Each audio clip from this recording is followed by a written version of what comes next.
నమస్తే అన్న అందరికీ నమస్కారం. ప్రస్తుతం మనం కువైట్లో తినేదానికి చూస్తుంటే మటన్ ఉండాది, చికెన్ ఉండాది, కూరగాయలు ఉన్నాయి.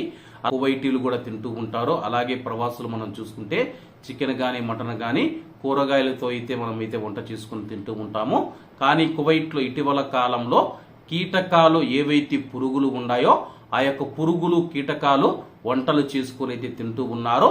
అలాగే కువైట్లో ఉన్న వైద్య నిపుణులు ఎవరైతే ఉన్నారో కీటకాలు మరియు పురుగులు తినడం వల్ల ప్రోటీన్లు మరియు మంచి విటమిన్స్ శరీరానికి అందుతాయని చెప్పేసి పలుమార్లు ప్రకటన చేసిన తర్వాత దీనిపైన కువైట్ కీలక ప్రకటన చేసింది.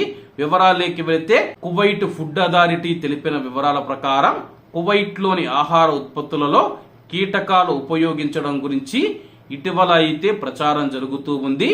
కువైట్ దేశం ఆమోదించబడిన గల్ఫ్ నిబంధనల ప్రకారం హలాల్ ఆహారం కోసం సాధారణ అవసరాలు ఇది ఆహారంలో అన్ని రకాల కీటకాలు మరియు పురుగులను ఉపయోగించడాన్ని నిషేధిస్తూ ఉందని చెప్పి దీని ప్రకారం కీటకాలు కలిగిన ఆహార ఉత్పత్తులు కువైట్ లోకి ప్రవేశించడానికి అనుమతించబడవని చెప్పేసి అథారిటీ దాని యొక్క వివిధ సాంకేతిక విభాగాలు మరియు జాతీయ కమిటీల ద్వారా ఈ విషయంలో అన్ని పరిమాణాలు అనుసరిస్తూ ఉన్నట్లు ధృవీకరించింది.